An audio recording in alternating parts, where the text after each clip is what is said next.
What's up? Welcome to Food and Philosophy episode 47, The War of Art by Steven Pressfield. And another Ike sandwich. This one is number 6, Hot Mama Huda.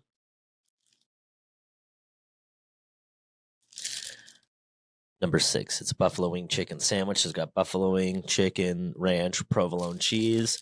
This one's named after my mom, who's also the reason not only did she birth me, but she helped birth Ike's. If it wasn't for her, it wouldn't be an Ike's. Not just because she didn't have me, but because she is the one who invested in the first Ike's. What's up, Ethan? Hi. So number 6.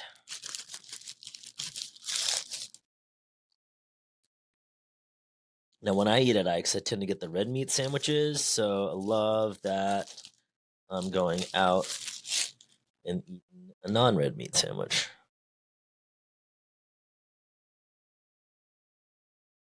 I got this one on sourdough, extra dirty, lettuce, tomato, and onions. Want to bite?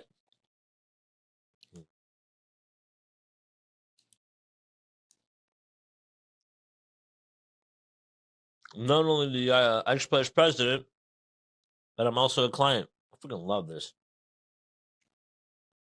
What's up, Jana?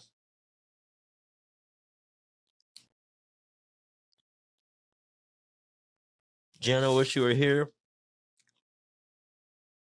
I'd give you the other half of my sandwich.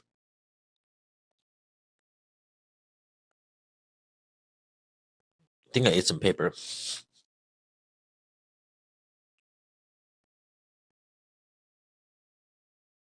Hey, J Snaps.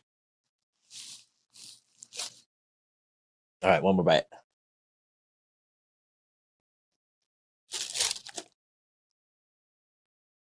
Love triangle. As long as there's not a hot link in there, I'm good to go. All right. But first, the X Talk.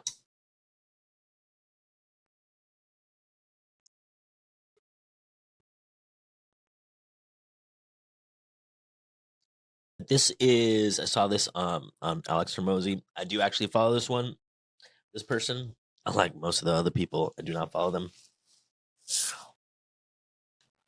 Canada should get an Ike's. All right. This is Alex Hermosi.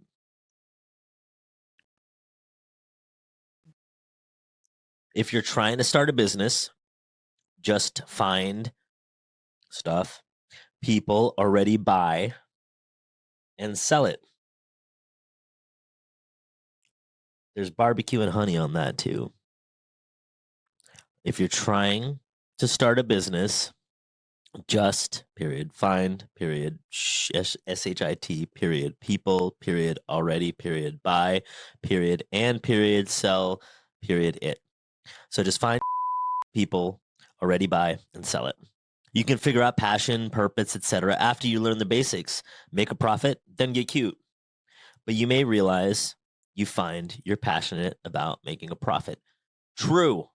I think I don't want to bust them out because this isn't a commentary on the person, but I saw an Instagram reel about how Wayne Huizinga is in the waste business, waste management, and how, do you think he's passionate about bathrooms and waste and all this other stuff? And I'm like, no, but he's probably really passionate about running a business, and this just happened to be a business. So yes, you can absolutely find passion in creating business, because creating business is the passion, or making a profit, because making a profit is a passion. So if it's either do nothing, so this is what I responded to him on Twitter. He didn't respond, or I don't think so. But if you're going to do literally nothing, like literally nothing, sit on your ass, not do anything to move towards what you want, or what Alex here is saying, find shit people already buy and sell it, then obviously this is great advice. Obviously, if it's either doing nothing or do that, then yes, that's some great advice. And the next tier of advice would be to not give a flippin' F about what people already buy, in quotes, and instead sell what you love. Sell what you love. Sell what you love. It doesn't matter what people buy, it only matters what you want to sell. That's the next tier of advice over what Alex was saying. You'll love what you do in that. If you take that, you'll love what you do in this example, which is literally the ultimate purpose of life. And you'll end up making a profit. So, while, yes, Alex, I love his books, $100 million offers. I've read it like 7 times. Love that. I follow him on Twitter because I like his. I probably only agree with him like 65% of the time. This is one where I only agree to an extent. His advice is useful when it's compared to not doing shit. Yes. And elite tier advice for your life and for contributing to humanity and for providing actual value to yourself and others. And probably the easiest way for you to make profit ever is sell what you love. Because worst case scenario, if you sell what you love, you'll be doing what you love. And likely you'll end up making money too. So it's the best. It's like win-win-win. And the final part about that is that so say what you love, people don't buy right now. Say what you love, people are not buying it right now, in quotes. All the better reason to sell it. Because the small niche of people that are buying it will have no choice but to be your customers because you're the only one that's selling it. So if what you love to do isn't something that people already buy, like literally somebody's going to buy it. It's not 0 customers on the planet. There's not 0 customers for almost anything. Like sure we can come up with some stuff together where there's 0 customers for something. And that means that if somebody is searching on the internet now for something that almost nobody's selling, because almost nobody's buying it, they'll find you. And because you love to do it, you're going to be the best at it. So when people start buying it, they're going to buy from you. And then when other people start jumping into the thing, they're going to be like, well, I'd rather buy it from this person that loves to do it than from this other person that's just selling it because people buy it. That's my X talk. What's up, Nico? All right. I'm going to take a bite. Dude, I freaking love Ike's. No, see, this is the only reason. Like, nobody bought Ike's on the first day, and the only reason why I'm still in business now is because I love selling sandwiches. And now, lo and behold, people buy them. Now, yes, it's slightly a poor example because everybody freaking buys sandwiches on the planet almost. And nobody bought my freaking sandwiches on the first day, or barely on the second day. Sold 9 on the second day, and sold 13 sandwiches on the third day. So in 3 days, I sold 20 freaking 2 sandwiches. That's almost 0. Almost. Thank you, Dana.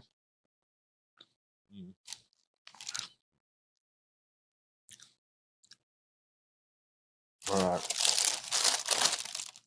Oh, such a good sandwich. All right. Love you, Steven. All right. Still my bookmark. All right. Where are we at? Resistance and unhappiness.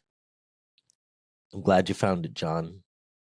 Apparently, John was right. Driving an hour to San Diego for some sandwiches, but now there's 15 minutes one. Or were you at the what? Menifee one? All right. Resistance and unhappiness. What does resistance feel like? First, unhappiness. We feel like hell. A low grade misery pervades everything. We're bored. We're restless. We can't get no satisfaction. We want to go back to bed. The guilt. There's guilt, but we can't put our fingers on the source. We want to get up. We want to party. We want to go back to bed. Oh, wait. I already read this part. We want to go back to bed. We want to get up and party. We feel unloved and unlovable. We're disgusted. We hate our lives. We hate ourselves. Probably hate others, especially if they're happy and they're living a good life, especially if they're successful. Unalleviated resistance mounts to a pitch that becomes unendurable. At this point, vices kick in: dope, adultery, web surfing, your phone, drugs. Beyond that, resistance becomes clinical: depression, aggression, dysfunction, etc. Then actual crime and physical self-destruction. Sounds like life. I know it isn't. It's resistance to your life. What makes it tricky is that we live in a consumer culture that's acutely aware of this unhappiness and has amassed all its profit-seeking artillery to exploit it by selling us a product, a drug addiction, a distraction. John Lennon once wrote, "Well, you think you're clever and classless and free, but you're all effing peasants as far as I can see." And it's not that I don't like to say the F word. I definitely say it a lot. I just know YouTube says they're not going to show my video if I say the F word. So I'm going to try not to say the F word. Jana, I will be in Denver on the 16th, 17th, 16th. Come say what's up. Well, here is John Lennon quote again, or it might be a song. I'm not a big Beatles fan, so I don't know if this is a song. Probably is. "Well, you think you're so clever and classless and free, but you're all effing peasants as far as I can see. As artists and professionals, it is our obligation to enact our own internal revolution, a private insurrection inside our own skulls. In this in this uprising, we offer ourselves from the tyranny of consumer culture. We overthrow the programming of advertising, movies, video games, magazines, TV, and MTV, by which we have been hypnotized from the cradle. We unplug ourselves from the grid by recognizing that we will never cure our restlessness by contributing our disposable income to the bottom line of Bullshit Inc., but only by doing our work." Resistance and unhappiness. Transform your nightmares into a dream life by strictly following what you would like, almost as if it were a religion. By staying present to this, by staying present to following your dreams, and being this way, unhappiness cannot coexist in your life because you're not dissatisfied with your life. It's something else. You don't believe that you're unlovable or worthless. You don't. It's something else. Resistance. There's nothing actually wrong with you. It's something else. You're just experiencing resistance, and these are its symptoms. So you're not dissatisfied with your life. You don't believe you're unlovable or that you're worthless, and there's nothing actually wrong with you. You're just experiencing resistance. These are its symptoms. Where in your life are you experiencing these feelings? Use these feelings as an indicator, as a compass, that you're resisting something in these areas. You wouldn't feel bad if you didn't have resistance. Like, I can't dunk a basketball, but I don't feel bad about that because I don't have any resistance about it. But if I'm like, oh, I can't lose these last 5 pounds, and then I feel bad, it's because I have a resistance there. And I can't lose these 5 pounds. I just use that as an example because I ate so many donuts yesterday at the Papa. Which part of consumer culture, or these days social media culture, are the traps that you fall into? Following any of these things will lead to you not loving your life. The only way to move towards what you want is by following any of your callings. Because if you follow someone else's calling, if you follow anyone else's calling but your own true calling, this is a tangential trap to keeping up with the Joneses. There you are, and you're moving through your life, and you have to make money. Gotta eat to live, gotta steal to eat. Tell you all about it when I got the time. Well, you're doing that stuff because you feel like you need to live. You're at the Maslow level. All these things that you feel like you have to do, either because your society told you, your parents told you, your religion told you, or all of the above, your family, your friends, all those things put together. This is just the new version of keeping up with the Joneses.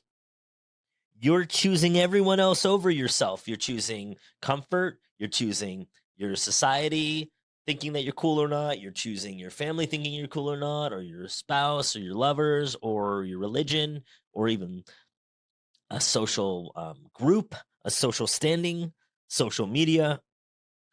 You're choosing everyone else over yourself. Martyrs are what resistance and pendulums need to stay alive. Like these things literally cannot exist without you feeling like crap.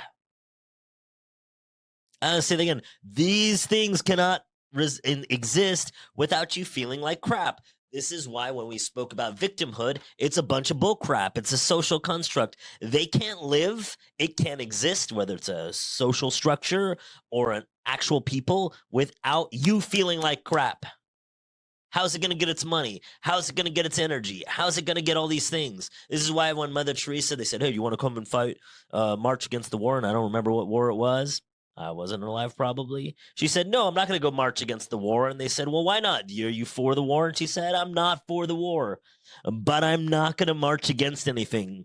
If you throw a march for peace, I will go and march for peace, but I'm not going to march against anything. Don't be against anything. Move towards what it is that you would like. Don't be a victim. Don't be, oh, we need to not do fill in the blank, because that doesn't work. That feeds into the consumerism and all that stuff that you don't like. And especially if they're actual victims, then you're not helping them by feeding into their victimhood. You're just making them bigger victims than they already are. And if they're not victims at all, you just literally turn someone that wasn't a victim into a victim. That's what I feel about that. All right. Resistance and fundamentalism. The artist and the fundamentalist both confront the same issue, the mystery of their existence as individuals. Each asks the same questions. Who am I? Why am I here? What is the meaning of my life? At more primitive stages of evolution, humanity didn't have to deal with such questions. In the states of savagery, of barbarism, in nomadic culture, medieval society, in the tribe, in the clan, one's position was fixed by the commandments of the community. It was only with the advent of modernity, starting with the ancient Greeks, with the birth of freedom and of the individual, that such matters ascended to the fore. These are not easy questions. Who am I? Why am I here? They're not easy because the human being isn't wired to function as an individual. We're not. We're wired tribally to act as part of a group. This is why we get guilted and shamed into so many things. Our psyches are programmed by millions of years of hunter-gatherer evolution. We know what the clan is. We know how to fit into the band, into the tribe. What we don't know is how to be alone. We don't know how to be free individuals. The artist and the fundamentalist arise from societies at differing stages of development. The artist is advanced. The artist is the advanced model. His culture possesses affluence, stability, enough excess of resources to permit the luxury of self-examination. The artist is grounded in freedom. He's not afraid of it. He's lucky. He was born in the right place. He has a core of self-confidence, of hope for the future. He believes in progress and in evolution. His faith is that humankind is advancing, however haltingly and imperfectly, toward a better world. The fundamentalist entertains no such notion. In his view, humanity has fallen from a higher state. The truth is not out there awaiting revelation. It has already been revealed. The word of the God has been spoken and recorded by his prophet, be he Jesus, Muhammad, or Karl Marx. Fundamentalism is the philosophy of the powerless, the conquered, the displaced, and the dispossessed. Sound familiar, anyone, to what's going on right now, especially politically? Its spawning ground is the wreckage of political and military defeat. As Hebrew fundamentalism arose during the Babylonian captivity, as white Christian fundamentalism appeared in the American South during Reconstruction, as the notion of the master race evolved in Germany following World War I, in such desperate times, the vanquished race would perish without a doctrine that restored hope and pride. Islamic fundamentalism descends from the same landscape of despair and possesses the same tremendous and potent appeal. What exactly is this despair? It is the despair of freedom, the dislocation and emasculation experienced by the individual cut free from the familiar and comforting structures of the tribe and the clan, the village, the family. It is the state of modern life. The fundamentalist, or more accurately, the beleaguered individual who comes to embrace fundamentalism, cannot stand your freedom. He cannot find his way into the future, so he retreats to the past. He returns to imagination, to the glory days of his race, and seeks to reconstitute both of them and himself in the pure, more virtuous light. He gets back to basics, to fundamentals. Fundamentalism and art are mutually exclusive. There's no such thing as fundamentalist art. This does not mean that the fundamentalist is not creative. Rather, his creativity is inverted. He creates destruction. Even the structures he builds, his schools and networks and politics and organizations, are dedicated to annihilation of his enemies and of himself.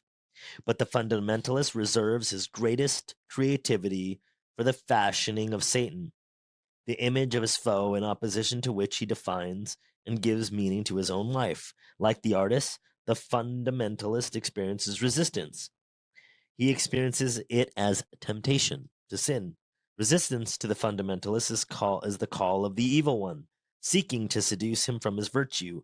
The fundamentalist is consumed with Satan, whom he loves as he loves death. Is it coincidence that the suicide bombers, the World Trade Center, frequented strip clubs during their training? Or that they conceived of their reward as a squadron of virgin brides and the license to ravish them in the flesh pots of heaven? The fundamentalist hates and fears women because he sees them as vessels of Satan, temptresses like Delilah who seduced Samson from his power. To combat the call of sin, i.e., resistance, the fundamentalist plunges either into action or into the study of the sacred texts.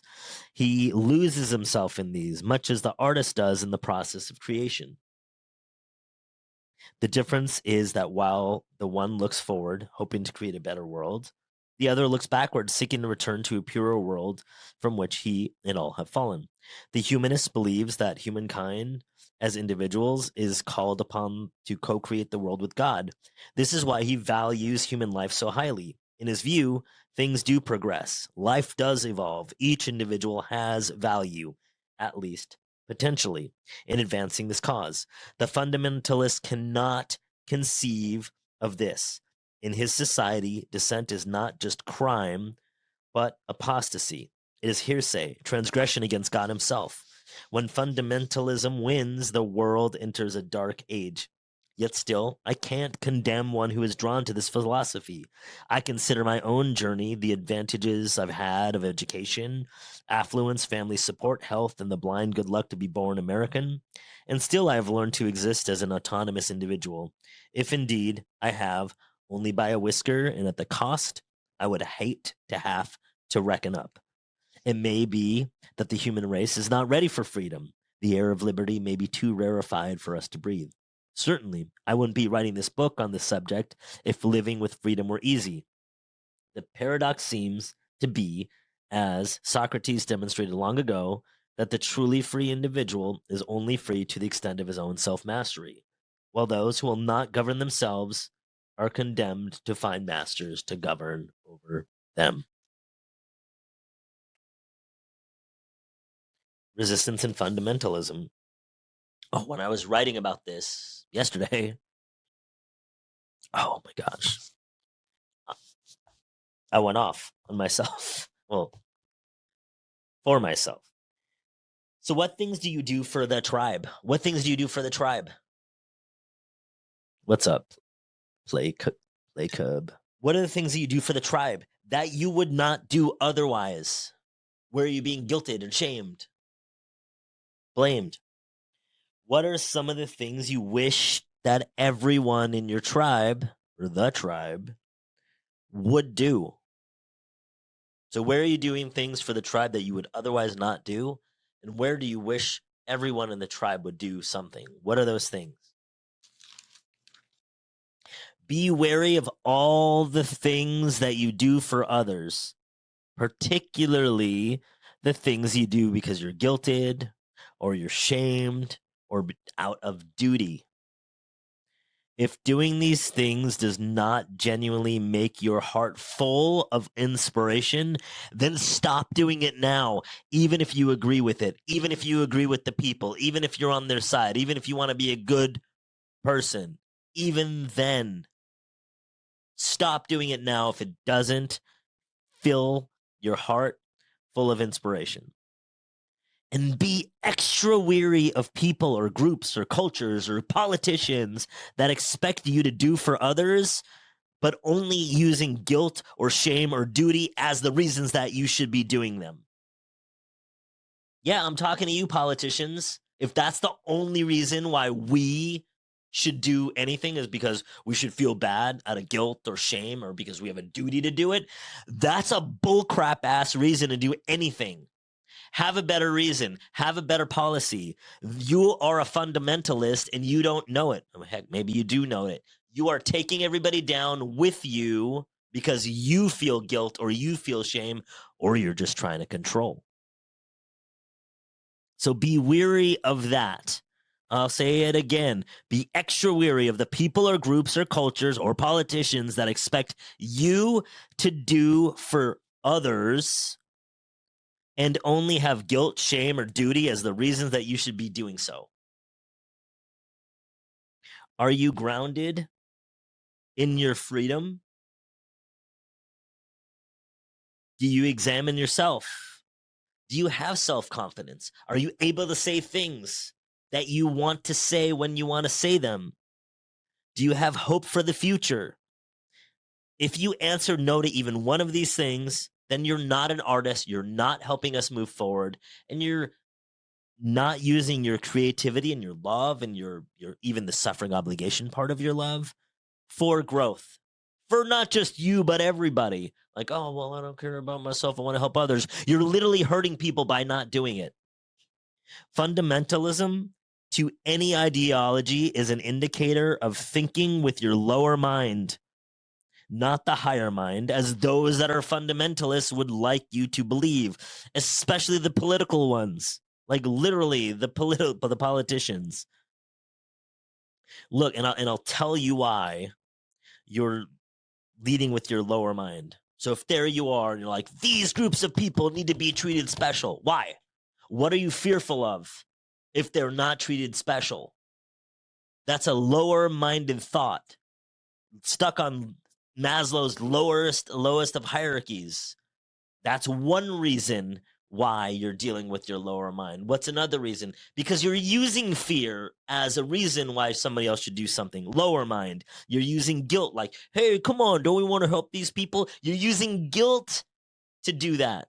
Oh, don't you feel bad that you have something? Lower mind again. Oh, you want to shame us into doing something or shame people into doing something for you? Or because you wanted to do it?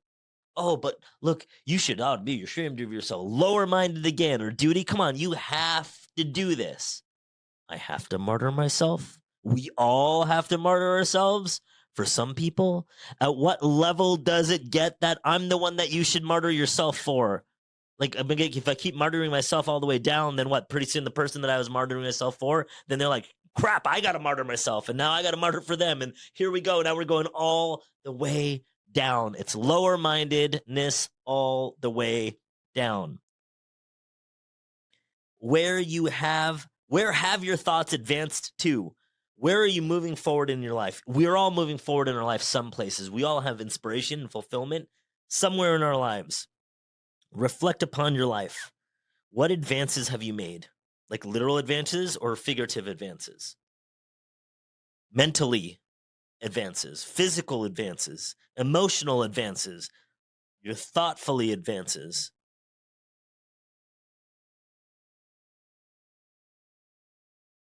Which areas of your life that you do not like are you stuck in and have been repeating? What areas of humanity do you feel like there's no future advancement in? What parts of your life have you been living with this type of mentality? And where in your life are you so set on things needing to be your way that you cannot and you do not let others to be free or to think for themselves? Any battles that we may have, are always just us versus us, which means it's just us versus our own personal universe. When we move to create and bless the world with our gifts, this battle is an easy one. It's only when we restrict ourselves from being and doing and giving our gifts do these battles become actually real in the world, because we're holding ourselves back and now we actually are battling ourselves, which is the only real battle in the world. The universe gives it to us in order to remind us to turn to what's actually important to us in as individuals. And what's important to me is different than what's important to Julia and Sal and Graham and Anna and everyone here. And it's almost never what you're actually battling with in this precise moment. It's something else. It's not the political structure or the social construct structure or this religion or that religion or this race or that race or this ideology or that ideology. It's you versus you. So ask yourself, where are you still looking backwards to the good times like it existed in the past? And where are you looking forward to create the new? What things that you cannot control do you let occupy your mind, distract you from happiness? What parts of your past do you make up thinking that they are better than the now, right now? What about these things were better or worse? What's important to you about these areas? These are the things that govern you. These are the things that govern me. All these thoughts for the past. These things master me. I'm not the master of. You will find your self mastery exploring these specific things, finding these things about yourself. Because if it's all about guilt and shame and duty, then you're only going to have guilt, shame, and duty show up if that's the reason why you're doing those things now. So stop unless you actually freaking like it, which I reckon you don't. And even if this is how your life has been going, you know that when you get what you want, great. And when you don't get what you would like, even better. Your well being is your greatest contribution to humanity. No exceptions ever. I love you.